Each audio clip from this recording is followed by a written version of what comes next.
Wolfman Jack was the American DJ phenomenon of the 1960s. Now on BBC Radio 4, border blaster devotee Nick Barraclough journeys down to the Mexican border in search of the Wolfman. We got a split, baby! That's it for the Wolfman for another groovy night, which has been really a pleasure keeping you company along the highway and the byways, man. When I left San Antonio, it was a big 5-lane highway. That soon went down to 3. Then at the halfway point, the road goes down to 1 lane, very badly.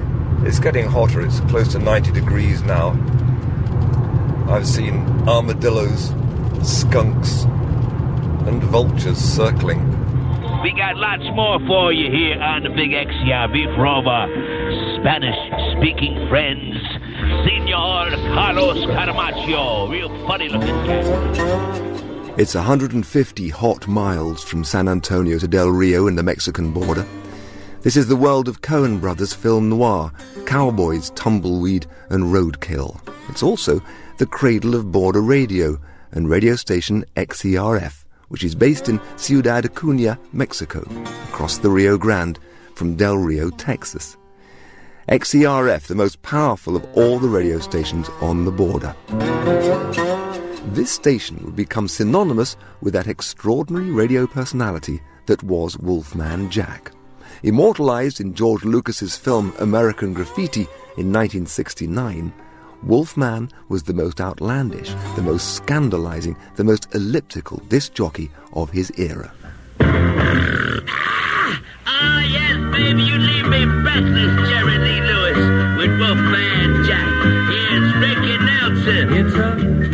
It was like this hilarious character who came from the station that was marked with the letter X and who would kind of come in and come out.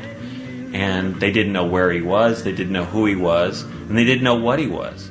And you didn't know what he was going to say, you didn't know what path he was going to go down, and it was always a little bit racy. He was into the passion of the art form of doing radio. Was he knocking back whiskey in the studios? Was he shooting off guns when he was playing records? You just had no idea, but you knew whatever he was doing, it was probably wrong.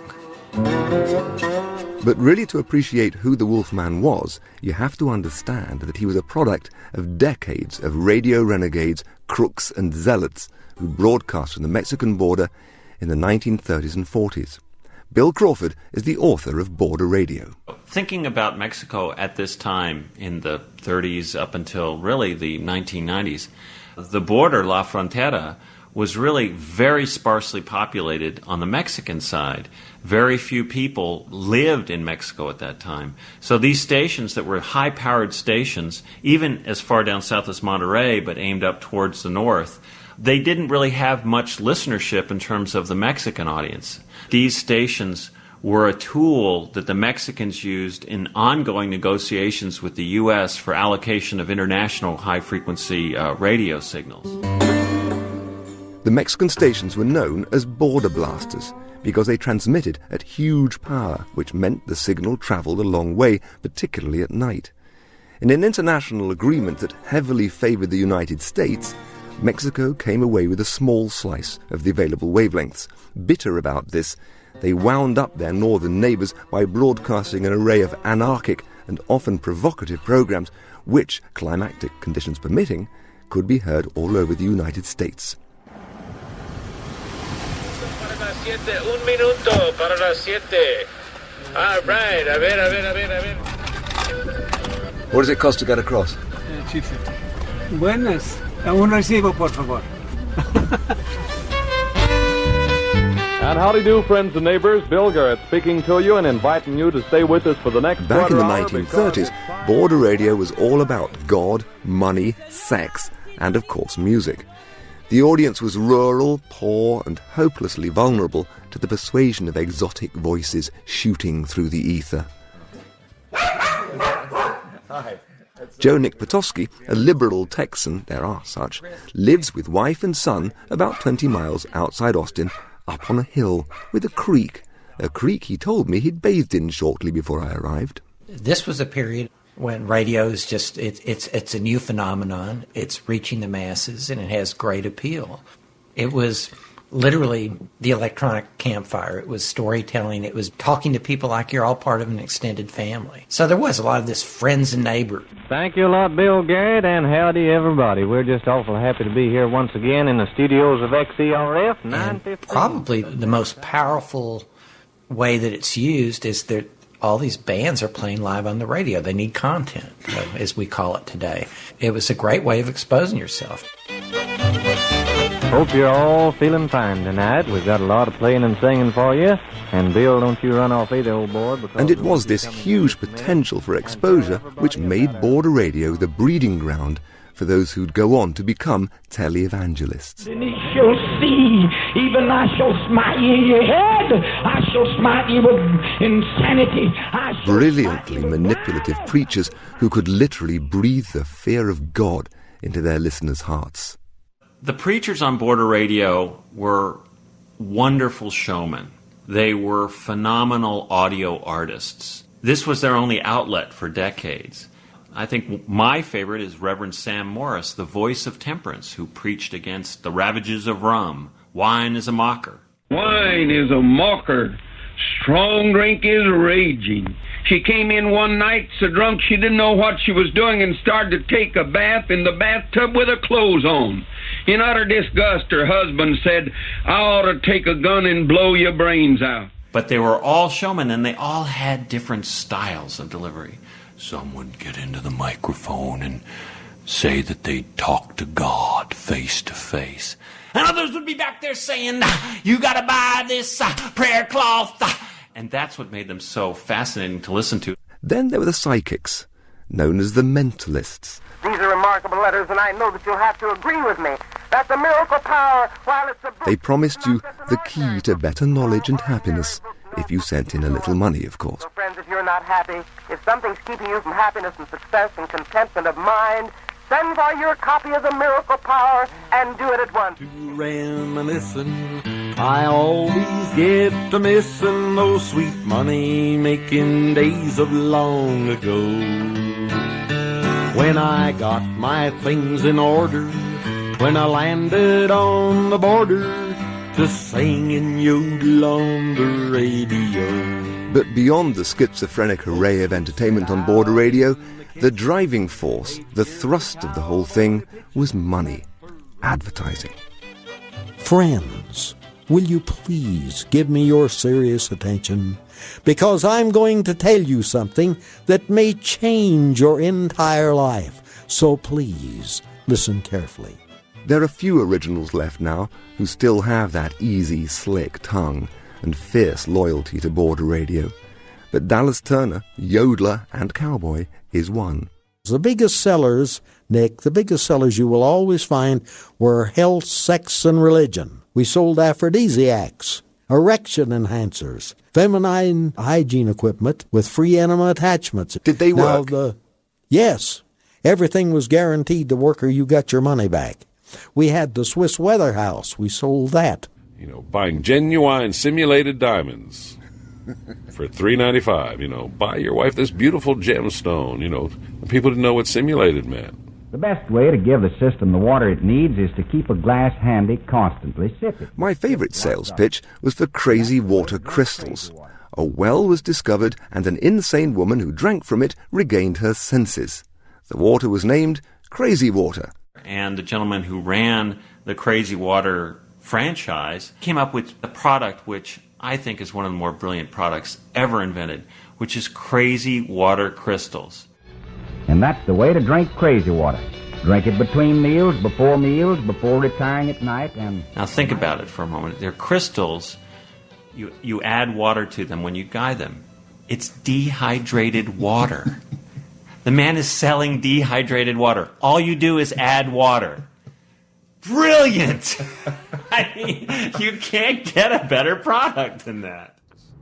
Driving through a town called Hondo, Texas. Sign says, "This is God's country. Please don't drive through it like hell." This road is extraordinary. Hardly a bend in it. And every now and again, where you'd hope to see, a motorway stop, a cup of coffee will go down well. If you want a taxidermist, there's plenty of those. If you want to buy a trailer, Lots of those too. Can't get a cup of coffee anyway. So, friends, we come to the close of another program with the strains of that comforting and reassuring old hymn ringing in our ears. This is Governor W. Leo Daniel of Texas speaking. Goodbye. W. Leo Daniel is an important link in the Wolfman Jack story. Like Pappy O'Daniel, Wolfman knew that if you really wanted that audience, they had to love you. Where other pitchmen sold by threatening, selling irresistible tat, or promising sexual advantage, Pappy just made sure they loved him. He took to the Border Blasters to sell flour. He formed a band and called them the Light Crust Doughboys. They became Texas superstars, and their music is kept alive today by the band Asleep at the Wheel. Singer Ray Benson was appearing in San Antonio as I made my way south. It's Nick! Hey! Nick Barraclough! Oh, good to see you. Look what the cat dragged in, the Barraclough. The Barraclough. At 12 noon in the 30s, they would all gather around to listen to Pappy O'Daniels, you know.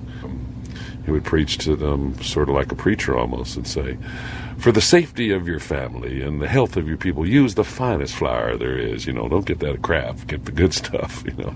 Listen to everybody from near and far. If you want to know who we are, we're the Light Crust Doughboys from the Burris Mill. And that was their theme song.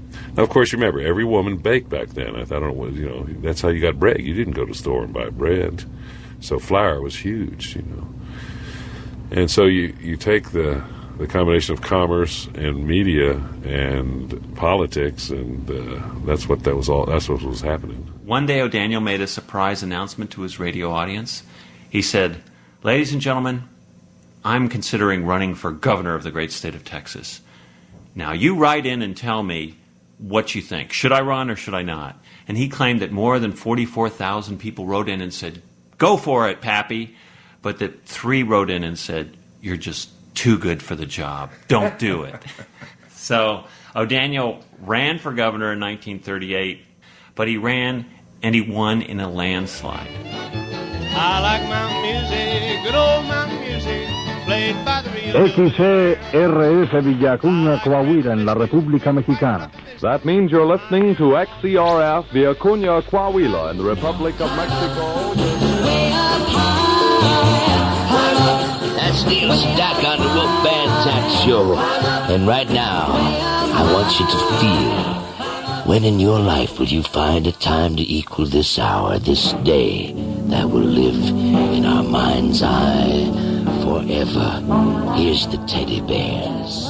There were many other characters who haunted the airwaves of station XERF over the next decade, not least Dr. J.R. Brinkley, the man who pioneered an operation to insert goat hormones into the male scrotum to improve male virility.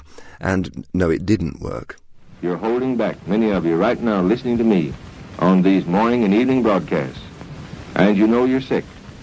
Well, why do you hold back? Why do you twist around the old Kupferberg?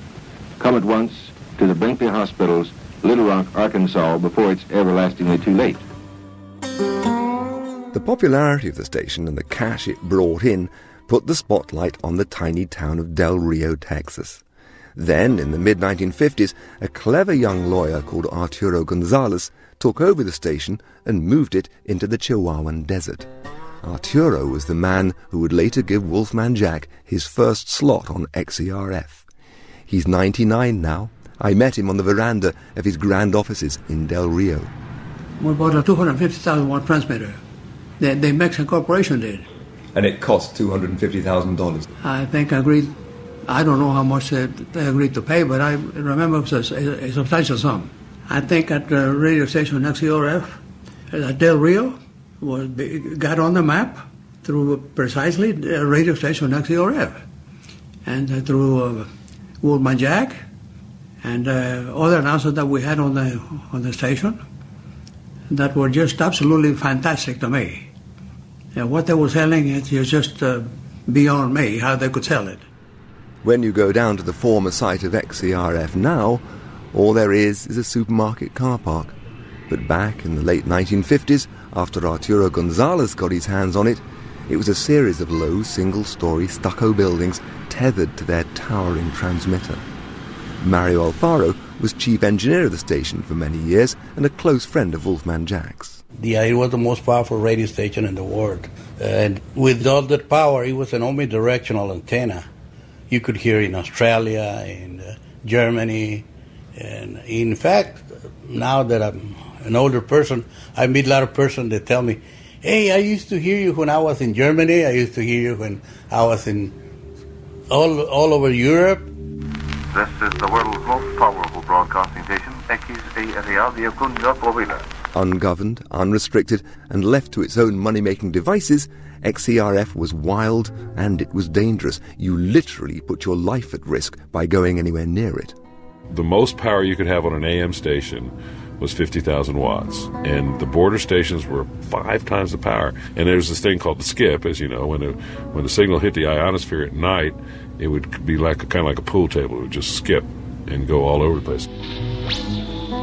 And during periods of high humidity, the components around the base of this antenna tower would arc, so you'd have fire flying and actually talking to you. You could hear the voice of the disc jockey in this corona, as it is called. It's just a discharge from the antenna. It's a very interesting phenomenon to see lightning flying from your antenna and talking to you. Nothing grew around the station because the wires that went out actually shed electricity, so no grass or trees would grow under these electric things, you know.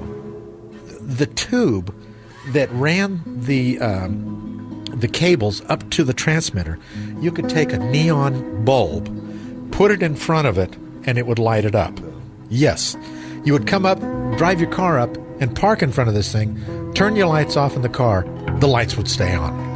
That's how powerful this thing was. I mean, birds would circle around this thing and drop dead. It was just amazing.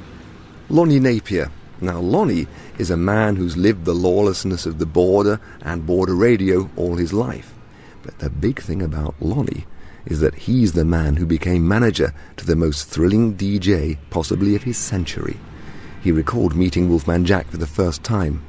And I walk in and just blown away, man, by this radio station. You know, I'd taken the city bus in Los Angeles to this place. It looked like a Mexican bordello in there, you know. But when he came in, I knew that he'd come in because I could smell his cologne all the way up the stairs. Just bigger than life. Beetle boots, a pompadour that just, you know, never stopped. Jet black, this beard, you know, this goatee. And to me, he was better looking than Elvis, you know, just bigger than life. And I was like, oh, my God. It's riding Mama Denny Sharp on the Wolfman Jack Show. Right now, we going back a ways. And I know when things go wrong, as they sometimes will. When the road you're trudging seems all uphill. When the funds are low and the debts are high. And you want to smile, but you have to sigh. Wolfman Jack, of course, didn't start life with that name. He was born Bob Smith, really. And he grew up in the tough New York neighborhood of Brooklyn. Neglected by his parents, he sought succor and inspiration from the voices he heard on the radio at night, beaming up from the Mexican border. One of the stations he really liked to listen to as a kid was XERF, which would come into Brooklyn occasionally when the Skywave skip was just correct. He'd hear the country music and he'd hear the preachers. He loved listening to Paul Callinger down in Del Rio, Texas, giving his coast to coast and border to border from down alongside the silvery Rio Grande River where the summer spends the winter. This is your good friend along the way, Paul. From coast to coast, border to border, from down alongside the beautiful silvery Rio Grande River where the sun shines. He moved down to Alexandria, Virginia, and he went to the National Academy of Broadcasting. And he graduated and he got a job at WYOU in Newport News, Virginia. And his first personality was Daddy Jules, getting down with the kids every evening. And the records he spun, Sarah Vaughan, Jimmy McGriff, Eddie Lockjaw Davis, and Jimmy Smith. But Newport News wasn't going to do it for him. He kept tuning back to XERF and decided to move closer to the border, to Louisiana in 1961. and took a job on a tiny country station where he experimented with a new persona. He took his name from a popular brand of overalls, and the overalls were called Big Smith, fortunately, and he was Bob Smith. So he hit the air as Big Smith with the records. And what a great name. Big Smith with the records, and he would do things like he'd introduce you to friends. We're going to give you a song now by Lester Flatt and Earl Scruggs. And by the way, I first want to remind you that Kathy's Meat Market has pig ears for 29 cents a pound. You gotta stop by there today. But there was only ever one place where Bob Smith wanted to be. He wanted to feel the megawatts of station XERF coursing through him. He'd made a decent amount of cash DJing and selling airtime, so he jumped into his lipstick red 54 Ford convertible and headed for the border. He said, I have got to go see this radio station. It's got to be like the city of Oz, you know, like you're coming over the hill and you see this giant in a cloud type thing. That was in his whole image. Haven't been to Del Rio for a long, long time. When I came last time, somebody would row you across the Rio Grande in a boat for a couple of dollars. Now, there's none of that, none of this informal crossing. Everybody goes over the bridge because it's a major entry point for Mexican immigrants. He hopped in this car, took a bunch of cash from the radio station, emptied out like some bank accounts and put it in the trunk of the car, and went down to Del Rio and saw what was going on down there and said, I'm the big kahuna, I'm going to take care of business. And he started giving everybody, I mean, you know, you give somebody a $10 bill or a $20 bill or a $5 bill. They were happy back then. He had the cash, a bag of records, and a huge ego. And that was all he needed to get through the doors of XERF. The Mexicans were a bit suspicious, but they liked his money. Chief Engineer Mario Alfaro was the first person to greet him. He approached me because I was the only guy that could speak English a little bit better than everybody there. And I could tell the guys what he wanted. He wanted to run his programs. And so what we did, and that's how he got famous in there. What did you think of him when you first met him? I didn't believe in him real good. He came to the station trying to get his programs on the air. Next, he had to convince Arturo Gonzalez down the corridor that he could be a formidable salesman as well. Wolfman Jack came to my office, wanted to know if he could work for radio station XERF. I said, well, maybe you can. I mean, but can you sell? He said, well, I can sell everything. Well, if you can sell, you'll make some more money for us, and we'll pay you. You'll be working for the radio station, at the radio station, but you will be paid by an Inter-American Radio Advertising Agency. So he started giving him money, and that night he went on the air, and he had already formulated in his mind the Wolfman Jack character. And that night he went on the air, and the Wolfman was born. That's where XERF, where it was born. The transmitter went on at 6 o'clock. The air was humming. In towns and cities all across America, people were going about their business expecting to hear the remonstrations of a preacher or a yodeling Dallas Turner. What they got instead was this.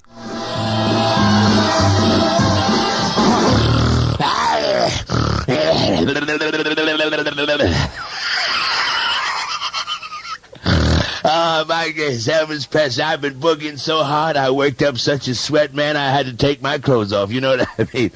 Wolfman Jack with you, and we got Brenda Lee.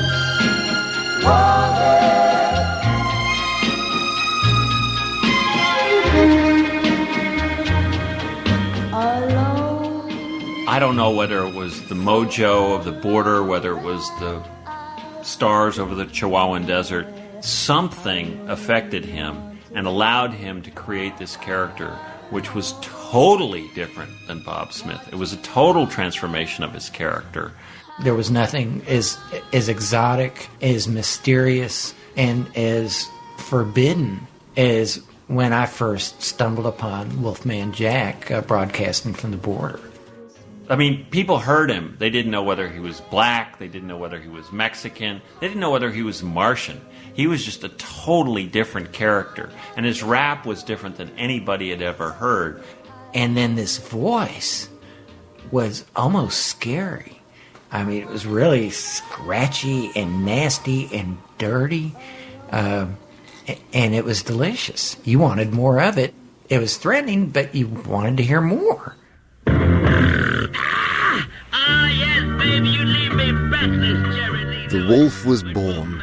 Like Frankenstein's monster, he was the product of years of researching and refining. He was all those border radio originals rolled into one. The hellfire preacher, the fiendish quack. With a bit of beat poet and a bit of blues, he evangelized in the name of rock and roll. He offered to heal you, and he got your libido raging. He was the greatest preacher border radio had known. Are you ready to get set, baby? You think we gon' shake, rattle, and roll? Well, you wrong, cause we gon' throb, stroke, and pulsate. And we gon' do it right here, right now, under Wolfman. He is a preacher. He's an intimate preacher. He's a naughty preacher. He's a preacher who says, are you naked? You know, are you listening to me, baby? Are you naked? Tell me about it. What's going on, baby? What's going on? So he was very much a preacher. He was preaching to the Church of Rock and Roll. This diamond ring, I remember those good tuck and roll days where folks wanted to come in and touch my tuck and roll, you know. The name, which came from a mix of influences, seemed to arrive with the first show. Bob had been a huge fan of disc jockey Alan Freed. Freed called himself Moondog. Howlin' Wolf was another hero of Bob Smith's. Your name was your steering wheel. Those were the old DJs that had the names, you know, Moondog, you know, The Hunter, Alan Woo-Woo Ginsberg, those old-time DJs all had to have some kind of handle to go along with it, you know. You know, it was so creative. It was so entertaining. When I heard him the first time, I was so entranced that I got out a reel-to-reel recorder and I stuck the microphone up to my little transistor radio and recorded it, and I'd play it for people. And I couldn't understand when they didn't hear what I heard, when they were going, oh, that's interesting. Or they weren't just drawn in like, you know.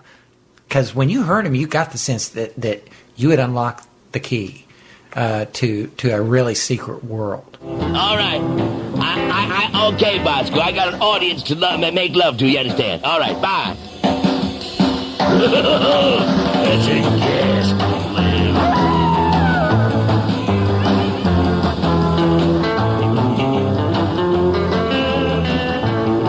I say, do you want to squeeze it? Squeeze your radio. Right now, squeeze it. Yes, you love it. I know you do. You're crazy about squeezing your radio. Yes, I know so. Here's Neil Sedaka. Or not. But in the 50s and 60s, there was a man who used to say things like that a lot. He played a bewildering variety of music, he preached more soul for the world, and he became one of the first great DJs. His name was Wolfman Jack, and he was the man who would turn radio entertainment on its head.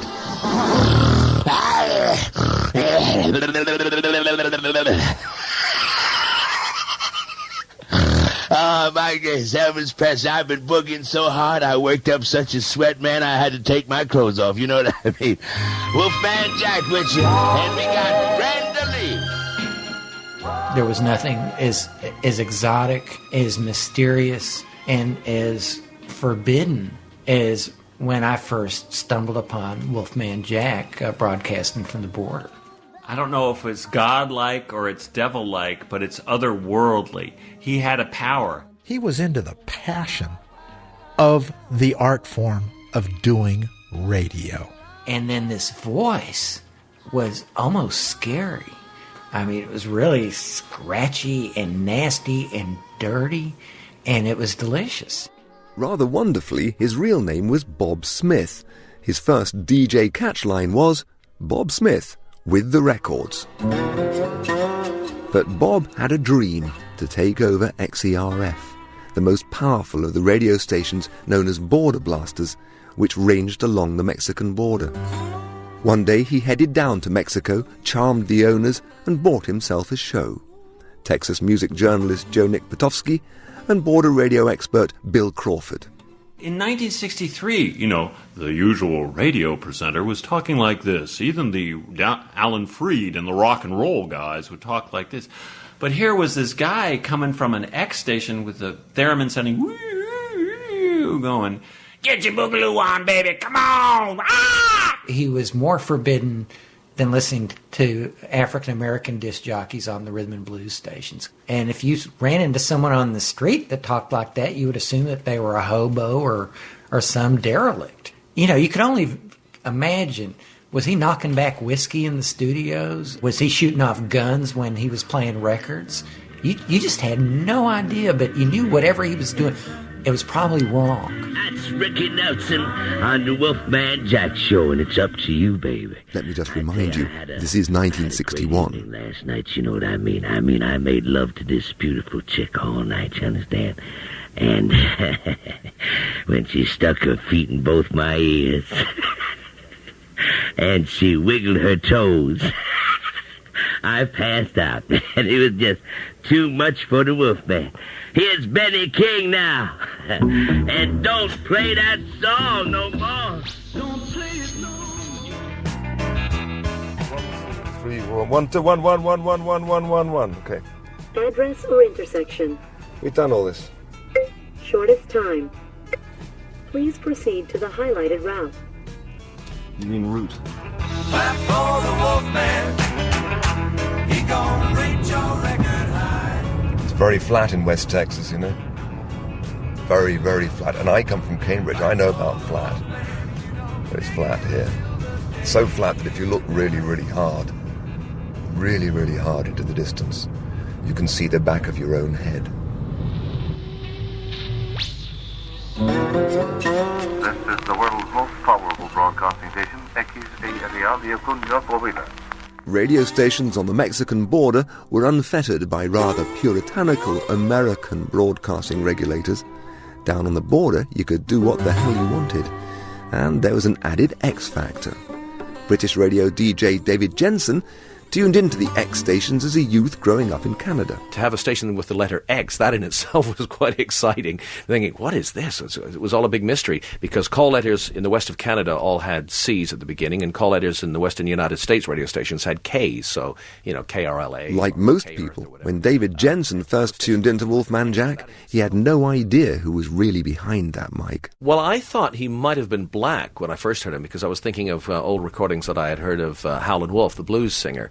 And I thought, I bet it's a black guy, and I bet he's a real kind of physically intimidating sort of character. And then I had another picture of him as being a very hairy, so maybe sort of like greaser, something like, somebody like that. But somebody that certainly had a lot of confidence to be able to carry off this act. He didn't like to think of it as an act, he just liked to think of it as this weird guy, straight out of a Stephen King novel, really.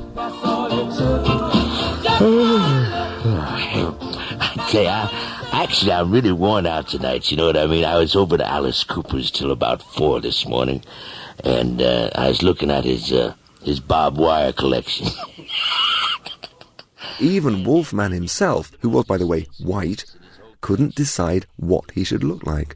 Early pictures showed him neatly coiffed with a goatee, or with his hair combed all over his face like a beast.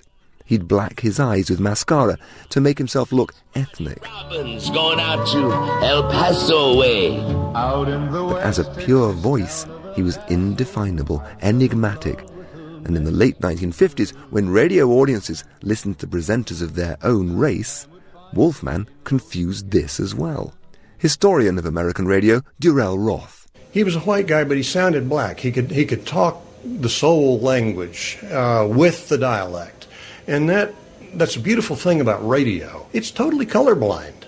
And he appealed to a mass audience of any color. If you enjoyed the music and you enjoyed his shtick, you enjoyed his show. He had a beautiful speaking voice, and he was a handsome young man, too, at the time. Dallas Turner was an entertainer on station XERF with Wolfman Jack. I remember, though, when he came to Del Rio, and a black girl showed up, beautiful black young lady. She showed up, and she said that God sent her to Del Rio to marry Wolfman Jack. And she was talking to Wolfman Jack. He says, he isn't here. You might not never see him here. She said, I'm going to wait. I'm going to wait right here because God told me he's going to be my husband, and I'm not going to leave. The thing is, when people reach the Mexican border, reality starts to drift. There's a mystery and a potency about the country down there, and Wolfman Jack seemed to embody it. For radio people, there's nothing as exciting as power. I mean, once you get bitten by the border, it's very hard to get away. It's the part of America where the lines are blurred. Right, wrong, Mexico, the U.S.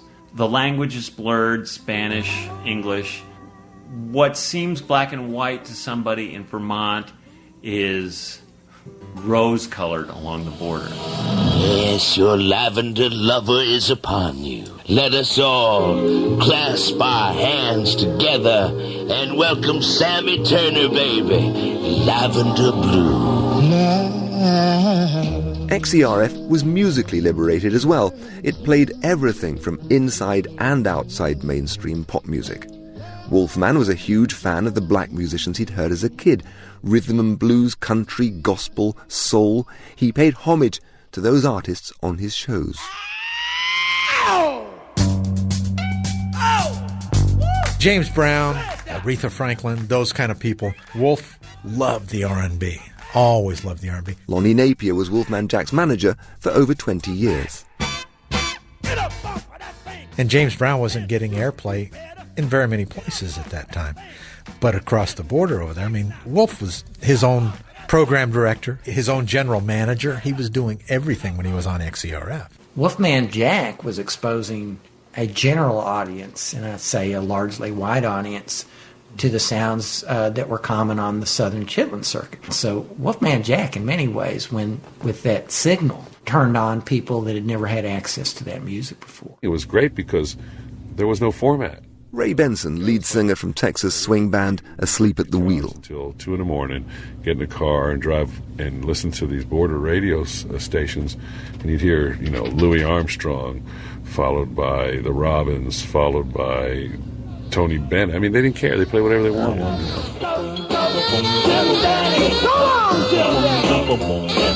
That's the Bird Baker, Jim Dandy, to the rescue.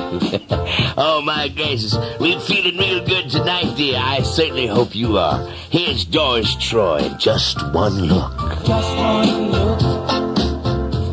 The artists loved him for it. To thank him, one of the top Motown acts, The Temptations, made Wolfman an honorary member.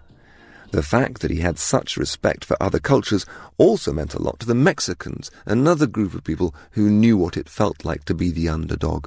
Mario Alfaro was the chief engineer on station XERF for many years and became a close friend of Wolfman Jack's. After I was acquainted with Wolfman Jack and working with him, I realized that he was a great person. In fact, to me, he was the number one person who integrated black and white communities through the music. That's the most important thing he did. They've no idea of their history here in Del Rio. I suppose too close to it to realize what they've got. But you talk to them about Wolfman Jack and you suggest that maybe this place is the crucible of rock and roll. This is where it all started, rhythm and blues and soul music and the support for all that. And they just look at you blankly. Now you walk down Main Street and all you can get is, wedding dresses and cowboy boots as far as I can see. Oh, and of course, you can get something stuffed. If you want a stuffed armadillo, this is the place to come. Find yourself somebody who is deeply in love with you, man. And if you order right now, the old Wolfman gonna send you absolutely free of charge a life-size picture of me, autographed, that glows in the dark. 12831 Harbor Boulevard, Garden Grove, 1 mile south of Disneyland. When you go by, mention that the Wolfman sent you by. Clap for the Wolfman. He gon' reach your record high. Within months of arriving at XERF, Wolfman was gathering something of a cult following. But let's not forget what he was there for. XERF station manager Arturo Gonzalez had told him as long as he sold stuff, he'd have a show.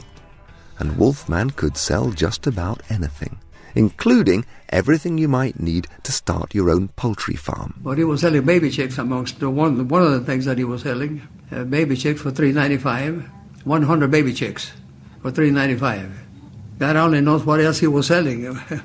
Yes, friend, we're going to send you 100 baby chicks right now for just $3.95. Cash, check, or money order. Of course, they were all scrubs, you know. You'd get, 100 baby chicks and do all this. By the time they'd arrive, you might have 6 of them, that were still alive. Bunch of dead chickens, Just imagine all the fun you're going to have with these little babies. You just lead them around on little leashes. You give them little names. And then, of course, as they grow up and comes wintertime, you cook them and eat them. It's going to be just fun for you. He was making cash hands over fist, man. It was like unbelievable. There were Florex tablets to help the marrieds. In the days before Viagra, these were supposed to pep up your love life, but were, in reality, sugar-coated aspirin. You're having a little trouble in the marriage department, things not going so good, put a couple Florex tabs in Mama's orange juice, and she'll want to go for it, if you know what I mean.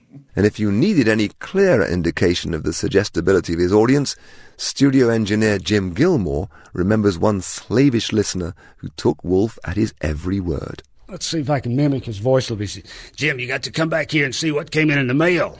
And he takes me back into the mail room at LAC and brings out this little kind of an envelope. And in it was an old print dress that some woman had sent in. Because the tagline was, send your name and address to me, but I just about fell over. But the woman literally sent her name in an old print dress. But the biggest thing he sold on border radio was time. He sold airtime to the droves of preachers who wanted those airwaves to further their own ends. And Wolfman tells a story about receiving the payment from Reverend Ike. Reverend Ike, once a year, before the broadcasting year began, would pull up in a Rolls Royce. They'd go into the office, and he'd put down the bags of cash that he would use to pay for about $500 a day for 365 days. So $100 bills. Wolfman said there would be 1,500 $100 bills. They sit there and count them. Wolfman and Reverend Ike counting $100 bills. That's America. He made few enemies for one who made so much money, largely because he never really cheated anyone. But this was the border. If you had money, you had to watch your back. There were times when station XERF had to be barricaded from local bandits with sandbags, and the station hands were armed with rifles. I'd even heard stories that there might have been fatalities down there at one point. So when Wolfman Jack came in, he came and he said, I'll help you guys. I'll help you buy guns. He helped us on that with ammunition and guns, and there was a shooting, big shooting. In fact, there was one person that was dead. And like I said, it's been about 40 years ago or something like that. More than that. I can't remember everything. Little old bow-legged man, Stetson hat, crossing the road. A rather large woman comes out of Fuentes Curios. Well, that's the Roswell Hotel, where Wolfman Jack lived with Wolfwoman. In one of those rooms, he was with Wolfwoman, and I mean really with Wolfwoman, when they heard gunshots on the radio, which led him to jump in his car and run a posse out into the Mexican desert and have a shootout with the bandits. Absolutely true. Yes, he tells the story. He was making love to Wolfwoman and listening to radio, to XERF, of course. And all of a sudden he hears the announcer yell, "Pistoleros, pistoleros," and he could hear the bullets flying around in the station. He jumps in his car and starts driving to the station. As he tells the story, he starts throwing $100 bills out to garbage men and anybody he met along the way, trying to get an army to go to the station. And as he and his army came over a hill and saw the station, the banditos, as he refers to them, had surrounded the station. He said, well, we started shooting back at them, and when the smoke cleared, we found 2 dead banditos and several of our people wounded, but we took the station back. Apart from anything else, of course, it was a great publicity coup. Record companies wanted Wolfman to play their stuff, reporters wanted the inside story on the mad DJ on the border. But for Wolfman, the threats of violence and the growing tax debts at XERF were getting too much. In 1966, he was offered the job of managing station XERB, the mighty 1090 in California, and he moved his raw, rowdy show back into the United States. This is XERB 50,000 watt clear channel, 1090 on the West Coast radio dial. You just stay with me, and if you never say never, I tell you, I'll go on forever and ever, and I ain't never gonna say when. Benny King, got to stand by me. By the late 60s, the demand for the Wolfman was so great that he was broadcasting pre-recorded shows on 3 different stations, XERF, XERB and XERG. And wherever he was, the telephone lines were on fire. XERB covered 13 western states, 2 Canadian provinces, and would bounce over into, like, Korea. And people would be calling up, I'm over here in Korea, and I'm listening to you right now. Is his name Floyd? I don't know. Is your name Floyd, sir? Oh, I've been nicknamed Floyd. Well, this man's name is Floyd, and he's got love in his heart because his quiet soul is reaching out to touch my soul, operator. You could hear Wolfman all across the central United States and all across the world. We actually have heard stories that the KGB in Moscow would tune into XERF and listen to Wolfman to learn English, which is a really scary thought. Maybe why the Soviet Union fell apart. But in spite of the increasing demand for him to make himself known to them, Wolfman Jack maintained his enigma and refused to reveal himself. Ever since he hit the airwaves, Wolfman got invitations to appear. And for many years he didn't do it. Mainly because he didn't want to stop the magic of the radio persona. He didn't want to give people a concrete image of who he was. He wanted the magic, the mystery to exist. And also, he didn't know what the hell he was going to do once he got on stage. What I really want out of life is recognition and a little love, you know. If he did make the odd guest appearance on a radio show, he was the Wolfman. If you get up in a bad mood, which you shouldn't anyway, you should stand on the end of the bed like this here. You see, we're in a hotel room now, friends. We're not at the station. Now you get up on the bed, on the end of the bed like this here, and all of a sudden you go, ah!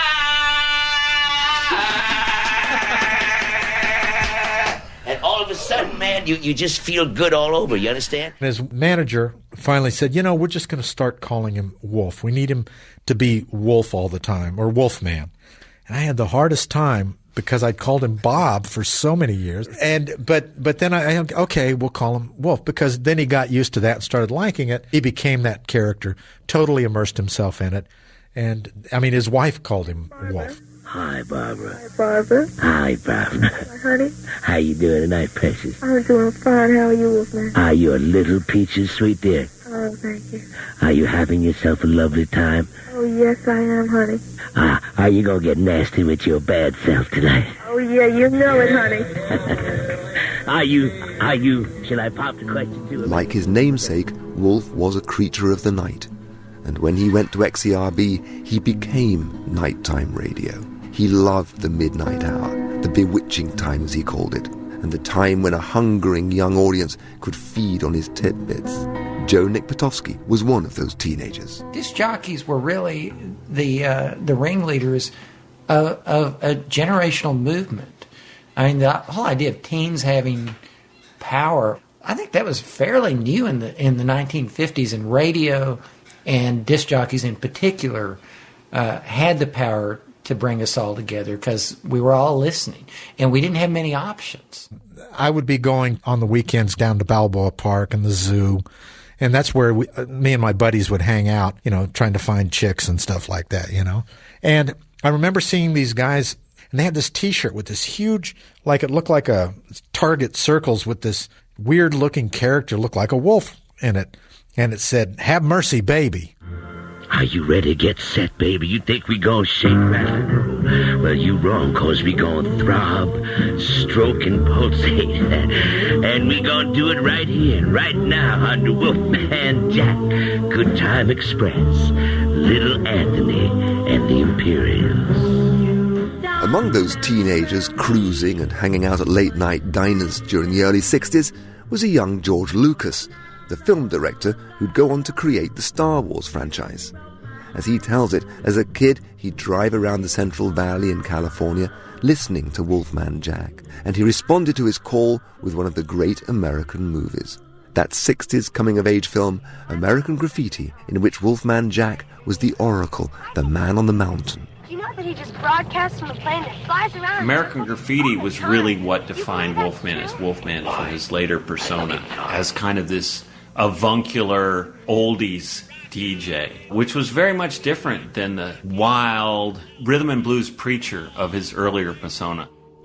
Lucas actually managed to persuade Wolfman Jack to appear as himself in the film. His radio show was the film's backdrop, and he made his physical appearance as an almost avuncular sage figure in one pivotal scene. Somehow, though, his appearance made him mortal, and the mystery began to dissipate. That was just too much for audiences to handle. With familiarity, the edges were very much rounded off, and the media business just changed. In a way, it was all kind of disillusionment for me when he appeared in American Graffiti, and we all knew that it was, sort of a heavy-set white guy who was, really an actor. Of course, you'd like to believe that there was some kind of character that was half human, half wolf, but there he was, definitely 100% human, and it looked a bit safe to me. Wasn't the sort of scary figure I wanted him to be. Where he had been in control as a disembodied voice of the ether, he now had to run hard to keep up with himself and the greater pressure to appear in public. This is Wolfman Jack, and I don't smoke and I don't shoot, I don't play with girls to do. Despite his typically dismissive attitude, in those years after American Graffiti in the late 70s, Wolfman's lifestyle became Presley-esque, with a regime of burgers, cigarettes, and cocaine. Hey, this Bosco. Hey, Bosco, man. He was a heavy smoker, up until the day he died. He smoked those Camel shorts with no filters, the ones that give cigarette machines cancer, like 4 packs a day. But he said, I don't finish all of them, I'd like an order of groundhog nose. Right, that's it. Yeah, okay, nose, right. And order of turkey fedlocks, and you hold the lettuce on that. He did it all with no guilt whatsoever. It was not like, I should stop. It was like, hey, I dig smoking. Hey, I dig eating a pound of bacon. Oh, you got any Polish beer? Huh? Polish beer. You don't know what Polish beer is. He was okay with that, And that was a great attitude to have. Okay, Bosco, you get that together now. You understand for me, will you please? It was a great attitude, but the addiction took its toll. In spite of this, in the late 70s and 80s, Wolfman took to the television in the Wolfman Jack Show and Midnight Special. He also gave interviews in which the public had a chance to hear the man behind the wolf figure, the thinker and the passionate radio philosopher. If the man or woman has soul, they're going to play the right records back to back and make it feel good. That's right. The computer has no soul. You throw a bunch of tunes into the computer and it goes, well, today we'll play them backwards. When you don't play them right, you get a friction that happens. And they're screwing the world up with these damn computers. Unsurprisingly, given his credibility with teenagers, he became the face of advertising for spot cream for a while, too. Hey, Wolfman, are you giving us a straight scoop on cleanses and Clearasil? You know it. Cleanses for cleaning and Clearasil when pimples pop up. Righteous, cause Clearasil... Wolfman died of a heart attack at his home in 1995, aged 57, and was survived by a wife of 34 years and his 2 children. Somehow, I wish Wolfman had retired or retreated to the airwaves as soon as American Graffiti was over. But I do like to know that he was as much of a fan as I am. He loved to listen to the Wolfman. And he had, at the time it was cassettes, and I always had to make extra cassettes for him to listen to. And he would have boxes and boxes of tapes. We'd go out and sit, we had a boat towards the end of his life. In that boat had a tape player, and sure enough, here goes the cassettes. I mean, old shows. He was the biggest Wolfman Jack fan of all. One of the great things when you think about the heritage of Wolfman Jack is that radio waves never stop.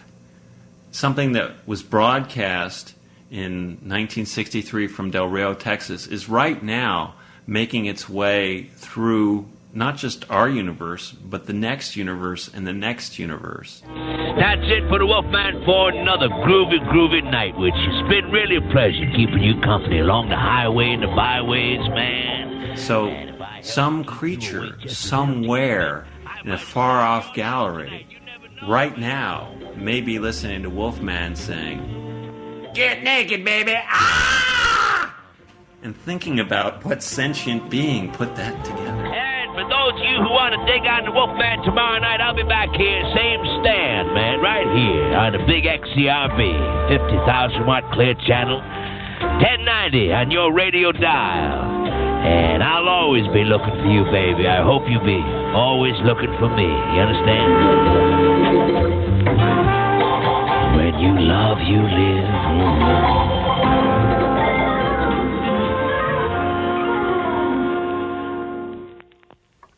Border Blaster in Search of the Wolf was presented by Nick Barraclough and produced by Sarah Cudden.